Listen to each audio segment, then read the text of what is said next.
Buenos días a los que no he saludado. El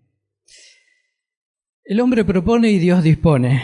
Ocurrió algo que no tenía planificado. Uno arma ciertas cosas de una forma y después ocurren de otra forma.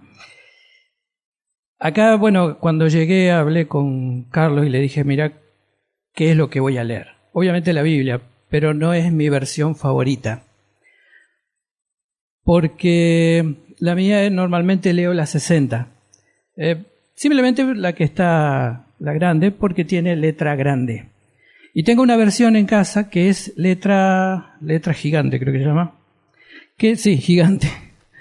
Que no es la versión que más me gusta, pero dije, voy a leer esta.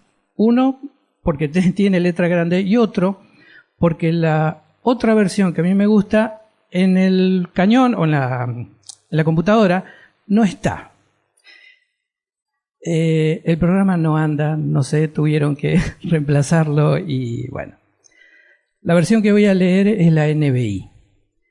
Pero lo voy a leer por una razón. Hay dos palabras, en realidad dos nombres, que están en la 60, pero están en un orden invertido. Vamos a leer Carta a los Efesios, capítulo 1. Para ir entrando en lo que es la data histórica, se cree que esta carta fue escrita durante el primer encarcelamiento de Pablo, allá entre el 59 y el 61, más o menos. De esa época nos llegan 4 cartas. Esta, obviamente, la de Colosenses, Filipenses y Filemón. Esta que vamos a leer a partir del primer versículo, capítulo 1, versículo 1.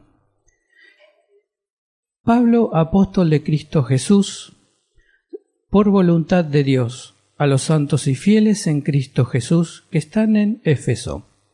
Que Dios nuestro Padre y el Señor Jesucristo les conceda gracia y paz. En realidad vamos a leer hasta el 8, pero lo vamos a ir segmentando. Pablo, el escritor de esta carta, obviamente es indudable, pero sabrán que, por ejemplo, en el Antiguo Testamento, en Hechos, comienza como Saulo de Tarso. Su primera aparición es con ese nombre. Lo que dicen es que lo más probable, porque no hay un evento en el cual, caso Pedro, que le dijo, te llamas de un nombre y ahora te llamas de otro, Pablo no aparece en eso. Lo más probable es que creen que haya tenido los dos nombres, tanto Saulo como Pablo. Pablo es latín o romano y Saulo es hebreo. En realidad es griego, que es la traducción al griego de Saúl en hebreo, que significa deseado o pedido a Dios. El único evento que marca que cuando hay un cambio es cuando el ministerio de Pablo se direcciona hacia los gentiles. Ahí cambia de ser Saulo de Tarso a Pablo. Adentrándonos en esta carta, el término por el cual yo elegí esta versión y no otra, habrán escuchado que dice Cristo Jesús. La versión 60 dice Jesucristo. Es un tema de los traductores, porque en el resto de las traducciones, la interlineal, la NTV, la NBI, la textual, la palestina, todos ponen Cristo Jesús. ¿Por qué la 60 puso Jesucristo? No tengo idea. Pero lo que también coinciden es que esta inversión de nombres tiene muy posiblemente una causa, un motivo que lo haya motorizado a Pablo, porque después no hay ningún otro escritor del Nuevo Testamento que utilice en este orden estos dos nombres. Solo en Hechos aparece 2 veces estos dos nombres en este orden, pero las 2 veces es con relación a Pablo. Se dice que va a predicar el Evangelio de Cristo Jesús y el otro pasaje no recuerdo qué es lo que dice, pero también dice Cristo Jesús y relacionado con Pablo. Este término aparece en todas las cartas paulinas, pero Pablo utiliza todas las variantes. Cristo Jesús, Jesucristo, de hecho en el segundo versículo dice Jesucristo. Jesús, Cristo, Señor Jesús, utiliza todas las variantes. Lo que hay que conocer que Pablo era un fariseo. Uno puede decir, todo en un momento escribió Pablo, todo lo tengo por basura y lo descarto. Pero él no se olvidó de la palabra. Él no se olvidó de aquello que le fue enseñado. Él, cuando Dios lo llama, él se retira al desierto a reordenar todo lo que le habían enseñado y todo lo que había aprendido. ¿Por qué es este término? Todos los demás escritores, salvo Lucas, pero él no escribe a título personal, sino que escribe la historia. El Evangelio según San Lucas se lo dirige a un tal Teófilo, contándole todo lo que había ocurrido durante la vida de Jesucristo, y Hechos de los Apóstoles, que también lo escribió Lucas, le cuenta a ese tal Teófilo qué es lo que ocurrió. Pablo, al momento de ser llamado, era fariseo y tenía ciertos órdenes y iba camino a Damasco. Dicen Hechos que él, antes de ir a Damasco, respiraba amenazas. Es una forma un tanto poética, idílica, de decir que estaba lleno de odio, porque lo que lo motorizaba a él no era el celo de Jehová exactamente, sino otra cosa. Porque desear la muerte de gente no está precisamente en las Escrituras.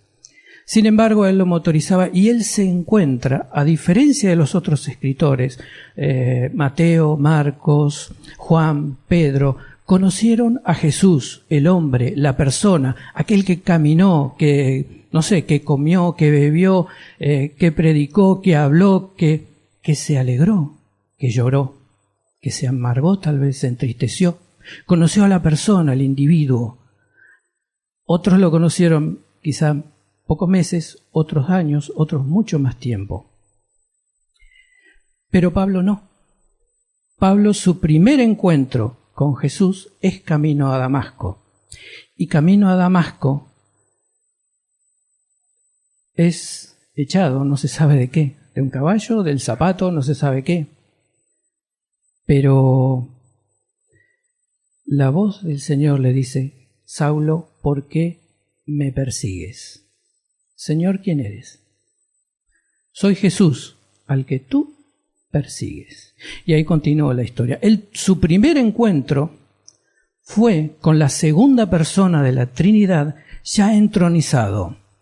No sé si en toda su dimensión, en toda su gloria. Lo cierto es que hubo una luz que lo cegó y le habló y le dijo: soy Jesús. Y el resto conocieron a la persona. Por eso la mayoría de los otros escritores utilizan Jesucristo.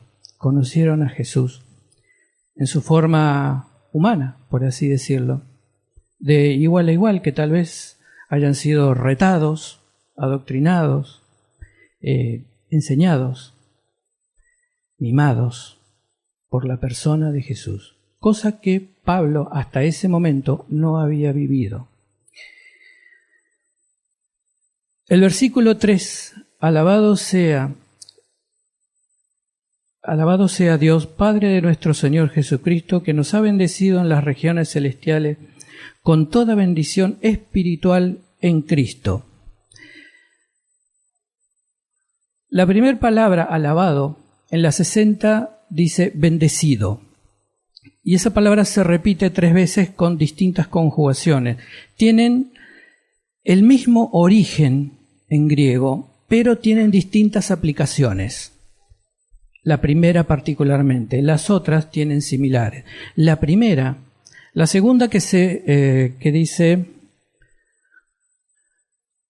bendecido en las regiones celestiales con toda bendición espiritual, es que se puede dar entre pares, entre personas, o de Dios hacia los hombres. La primera, que se traduce como alabado en la NBI, la 60 traduce bendito, bendito sea Dios, también tiene una connotación distinta, que significa adorar. Y esta palabra solo se utiliza para con Dios. Pablo solamente la utiliza para con Él. No lo utiliza entre los hombres, no lo utiliza en otra cosa. Solamente la utiliza, las pocas veces que la utiliza, es del hombre hacia Dios. Suena hasta raro.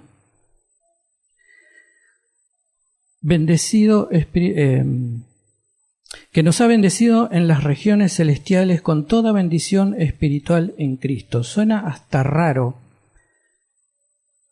que venga de una persona que diga esto, que haya escrito esto, estando preso.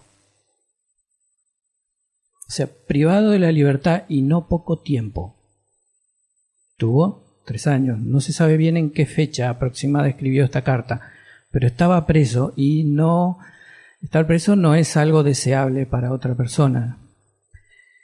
Sin embargo, Pablo se estaba refiriendo a la iglesia, de lo que Dios hace con la iglesia, más allá de lo que le toca vivir a cada uno. Dios lo hace y lo cumple en la vida de cada uno.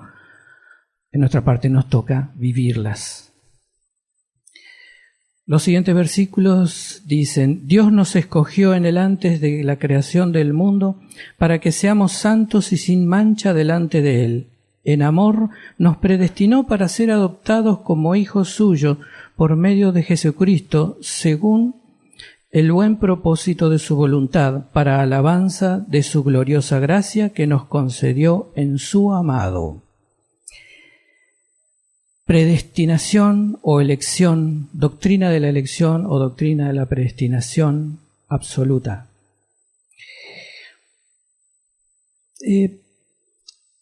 Hay una cosa que cuando me enseñaron teología, el maestro nos enseñaba y nos decía: hay verdades que puedo estar de acuerdo o no, pero son verdades bíblicas. Me lleva a hacer esto, a veces por querer ordenar algo tan racionalmente, me obliga a dejar cosas de lado. Y él nos decía: yo creo en esto me suena raro, pero no lo descarto. Entonces él nos decía, aquellas cosas que tienen una base sólida bíblica, él decía: esto es verdad y esto es verdad.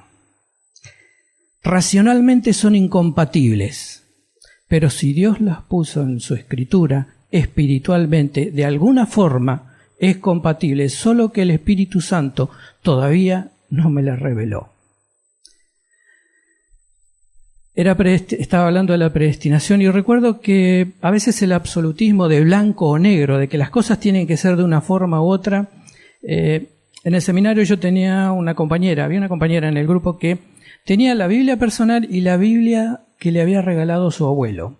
Antes de fallecer, le dijo: bueno, esto es tuyo. Porque a ella le gustaba, era una Reina Valera 1909 o 1906, más o menos. Pero un día se la pido prestada para leerla, a ver cómo era. Y empiezo a ojear y veo que había cosas que uno la Biblia empieza a veces como a remarcarla, con un fibrón o con un lápiz o un avirome, lo marca.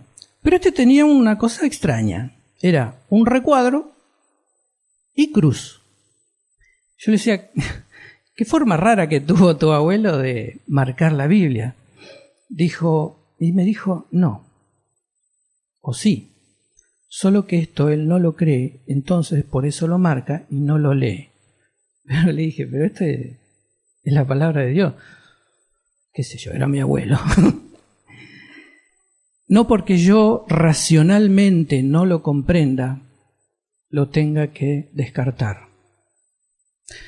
Dios nos da la gracia, a través de su gracia, el Espíritu Santo, que a su debido tiempo Él traerá luz sobre eso que hoy no lo entiendo, no lo comprendo. Y hay mucho Por lo menos en lo personal hay mucho. Hablando de la predestinación, hay una palabra aquí que menciona que en el 5 nos predestinó para ser adoptados como hijos. En el idioma original hacen una disquisición, una separación, que en el español no se hace, creo que tampoco en el inglés, en varios, que cuando Jesús habla con el fariseo y le dice tienen que nacer de nuevo, él está diciendo tienen que ser bebés, niños recién nacidos. Pero acá al decir hijos, es un chico grande, ya grande, desarrollado, que tiene especialmente la capacidad de diferenciar lo bueno y lo malo. Nos predestinó para ser adoptados como hijos suyos por medio de Jesucristo. Otra cosa es que Dios nos escogió antes de la creación del mundo. A veces en el uso de palabras, de poesía, de cosas no sé si se tergiversa, pero a veces por la emocionalidad o los términos que uno se usa, le lleva a interpretar mal las cosas o a decirlas mal.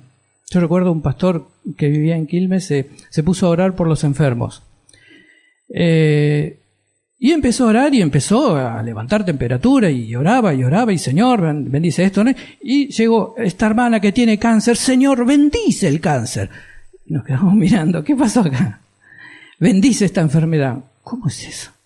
Claro, después le preguntábamos, dijo, ¿yo dije eso? Tuvo que ir a pedirle perdón a esta hermana, a la familia, porque aparte quedó grabado.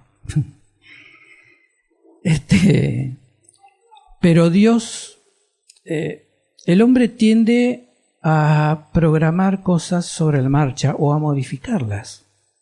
Dios no. Habrán visto que, bueno, ahora no está, pero que había un planito de, si Dios lo permite, una extensión del salón. Hace un tiempito hablando con Carlos me dijo, mira, por ahí hacemos esta modificación, pero que está sujeto a lo que dice creo que un ingeniero o que ibas a consultar. O no quiso esa opción o el ingeniero le dijo no, pero la modificación fue la otra, que no viene al caso cuál, pero con Dios no pasa así. O sea, el ser humano va modificando sobre la marcha, planifica cosas y modifica sobre la marcha. A Dios no le pasa así. Antes del que el mundo fuera, antes de que Adán pecara, antes que la raza humana cayera, antes que el universo se distorsionara por el pecado del hombre, Dios nos predestinó para ser parte de su iglesia, para estar aquí, para ser parte de su pueblo, de su amada. Y nos adoptó como hijos racionales, pero si cabe la palabra, aunque no son muy compatibles, racionalmente espiritual. Es raro. Pero no la razón humana, sino por la razón que Dios se rige. Y esa razón que Dios se rige está acá, en la Biblia, en la palabra de Dios, que no siempre, o casi siempre, no coincide con la racionalidad que quiere poner el hombre, o las buenas intenciones que quiere poner el hombre en algunas cosas, y que Dios le dice, no. No es así, pero yo quiero que esto sea así. No, hacelo, pero después acepta las consecuencias. Después más de una vez, han comentado el pastor Osvaldo, Carlos y otros pastores, de que le han dicho no hagan esto, no hagan esta otra cosa, bueno, por tal lo hacen. Y después hay que estar orando por las consecuencias que traen esas malas decisiones de otros hermanos, que tal vez que con la mejor buena intención, pero aquellos que son padres espirituales conocen, o al menos cederles la responsabilidad delante de Dios de tomar ciertas decisiones que uno tal vez Tampoco decirle a Carlos, mañana tengo que ir a trabajar. Eso no, tengo que ir a trabajar. O tengo que estudiar, tengo que preparar. No, eso sí. Eso está fuera de toda discusión. Pero hay otras decisiones que, pastor, ¿qué le parece esto? Eso se llama sujeción. A partir del versículo 7. En Él tenemos redención mediante su sangre, el perdón de nuestros pecados conforme a la riqueza de la gracia que Dios nos dio con abundancia, con toda sabiduría y entendimiento. El versículo 7 podría decirse, el corazón, la médula o el motivo del Nuevo Testamento, que es la redención de la raza humana, del hombre, de la iglesia. No de todos, porque habrá muchos que no la van a querer, no la van a aceptar. Pero esa redención que figuraba, que se esbozaba, que estaba velado o vedado en el Antiguo Testamento, Dios trae luz en el Nuevo Testamento.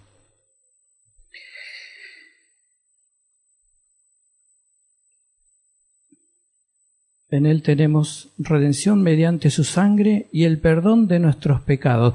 Hay, no recuerdo si con el pastor Osvaldo o con quién era, que hace unos cuantos días estábamos charlando de que no es nuevo, pero que entra en la iglesia de como querer quitar ciertos términos que terminan bajándole el precio a las cosas. Pecado no. Error, equivocación, la pifió. Es pecado que lo separa de Dios. No hay ni grandes ni chicos, hay pecado. Aquí menciona la sangre de Cristo. No, eso es cruento. No, en la psicología humana no, tiene que entrar, digamos otra cosa. Padeció tal vez, bajarle el precio a todo, y termina un evangelio muy aguachentado, que termina siendo cualquier cosa. Terminan siendo más consejos, autoayuda, que eso hay mucho, que la palabra de Dios. Quitándole los términos que tiene la palabra, que si Dios los puso, es por algo. Y tienen un significado. Cada palabra que Dios hizo poner en las Sagradas Escrituras que llegaron hasta nosotros, tiene un significado para nuestras vidas, para la iglesia.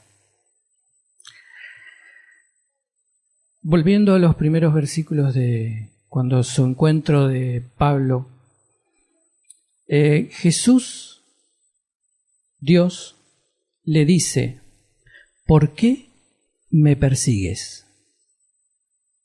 No le dijo, ¿por qué perseguís a la iglesia? ¿Por qué perseguís a esta gente que no hizo nada malo? No mataron a nadie, no robaron, no hicieron nada, nada malo. No se levantaron en rebelión contra los reyes o contra... Dijo, ¿por qué me persigues? Esa palabra hay una... que tampoco hay una diferencia en el español entre la palabra mío. Yo puedo decir, por ejemplo, para hacer la diferenciación, este es mi vaso, lo compré y es mío, me lo llevo a casa. Y, si lo hubiera comprado, nadie me puede decir nada porque es mi vaso. Pero hasta que lo compré no era mío, era de otro. Sin embargo, el término ¿por qué me persigues? Es de mío, es de mí. Es como si yo dijera, bueno, le voy a donar un riñón, le estoy dando una parte mía, íntima, de mi interior a otra persona X. O sea, es algo que es parte de mí, parte de mi interior. O sea, la iglesia es parte de Jesucristo. Él le estaba diciendo, vas a ser parte de mí, vas a ser parte de mí.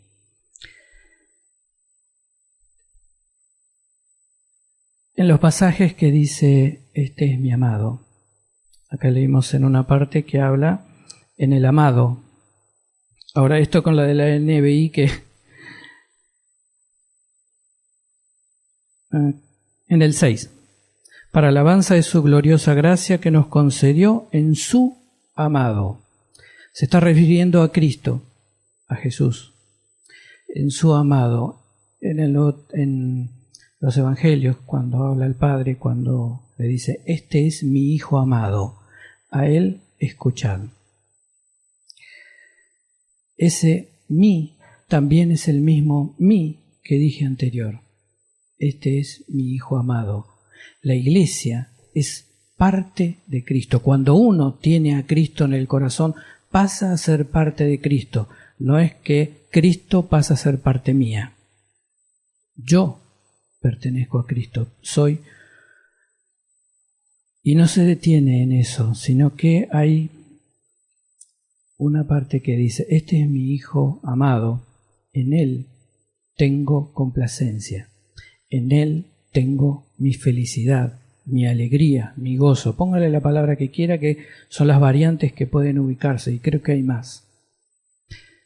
Ser parte de Cristo implica, si uno está como corresponde, ser amado y por ende ser la alegría del Padre.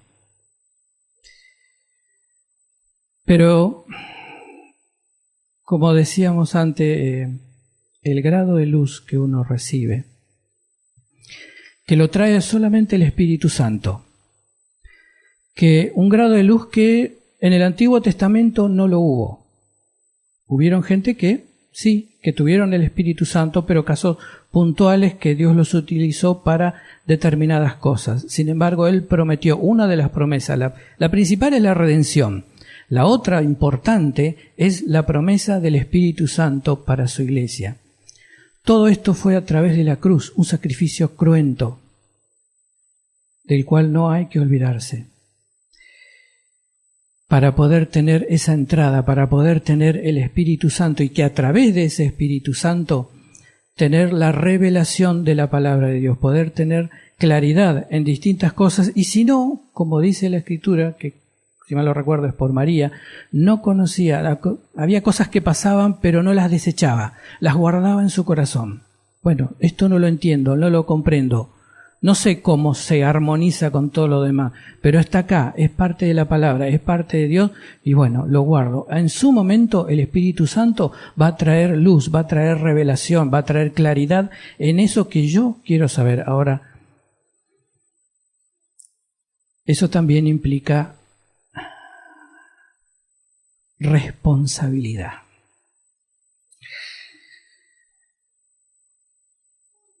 En el versículo 8, que Dios nos dio en abundancia con toda sabiduría y entendimiento. La palabra sabiduría es relación con conocimiento, es adquirir el conocimiento de algo, conocer, saber.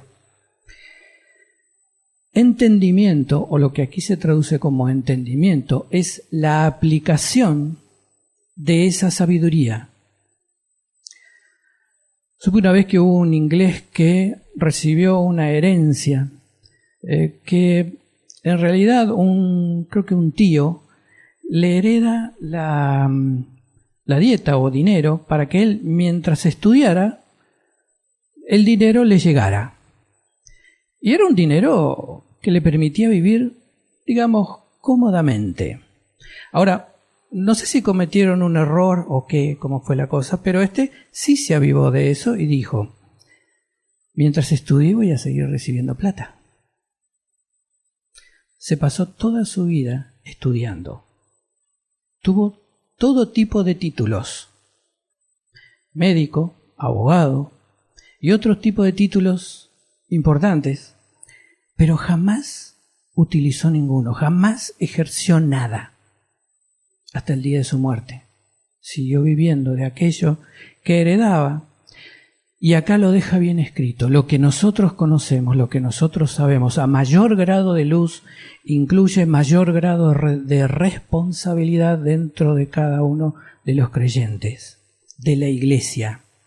Ahora que cuanto menos luz tenga, mejor la voy a pasar. No. También hay pasajes en que hay que buscar. Si uno quiere aumentar, porque la palabra dice, ¿cuál es la vida eterna? Que te conozcan a ti, al único y sabio Dios. Y para conocerlo hay que tener una relación con Dios. Y esa relación que nos implica conocimiento, implica poder aplicarlo en la vida cotidiana. En la iglesia, en el trabajo, en la escuela, donde quiera que sea. Que se nota, o al menos que debería notarse, que soy cristiano. Alguien una vez dijo, no le vendría bien a los cristianos o evangélicos usar un hábito. Pero como un hábito. Porque ese uniforme, que representa otra cosa, te lleva a que, bueno, te tengas que comportar de determinada forma. A mí me pasó una vez que iba manejando el auto allá en Buenos Aires y, bueno, hubo uno que hizo una mala maniobra. Tenía el vidrio bajo y como casi saco la cabeza como para menos bendecirlo, decirle cualquier cosa. El otro me mira y me dice, Mario, ¿cómo andás? Y me quedé, era un hermano de la iglesia. Todo lo que le iba a decir me lo tuve que guardar y después tuve que ir a pedirle perdón en un culto porque, mira, yo te iba a decir todo esto, no te lo dije, pero en ese momento se me pasó por la cabeza y no eran bendiciones, era mundanalidad pura. Saludos a toda la familia, entre otros. Pero ese grado de luz que Dios va dando implica eso, responsabilidad de aplicarla a nuestra vida cotidiana, a la vida de la iglesia, a la vida del pueblo de Dios, para que ese conocimiento se note que uno es creyente y que lleva a decir, esa persona es distinta. ¿Me agrada o no? Pero es distinta. ¿Por qué? Porque es cristiano.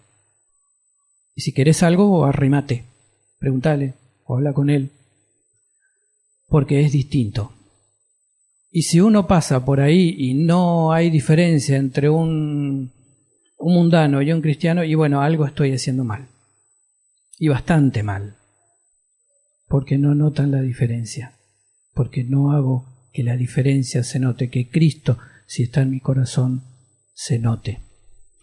Pablo evidentemente cambió. Después de ese encuentro con Jesús, más allá de los términos, que él era muy cuidadoso en el uso de los términos, como dijimos en Hechos, respiraba amenazas, respiraba odio, podría decirse en un idioma más acertado, refinado es amenazas, pero después de ese encuentro y a la luz de los testimonios que dan las escrituras, la literatura de Pablo, pasó a respirar amenazas, a respirar bendición para la iglesia. Carta de un hombre que tal vez, si hubiera seguido, Dios lo hubiera utilizado a otro. Sin embargo, lo usó a él, lo escogió a él y lo usó a él para que llegara lo que llegó hasta nosotros y que hasta hoy sigue edificando la iglesia y lo seguirá haciendo hasta el día en que el Señor venga. Hasta el día en que el Señor venga a buscar a su iglesia, a su amada, a aquellos que son la alegría del Padre. Esperemos que seamos todos. Es una pregunta que, bueno, yo no tengo la respuesta. Cada uno tendrá que conocer su respuesta. Y si no es la que corresponde, bueno, todavía hay tiempo para cambiar esa respuesta. De ser el amado, parte de la amada, que es la alegría del Todopoderoso, del Dios, del Santísimo, del Altísimo, de Jehová, de la Trinidad, como quiera llamarle, pero del Dios que nos llamó a su servicio. Amén.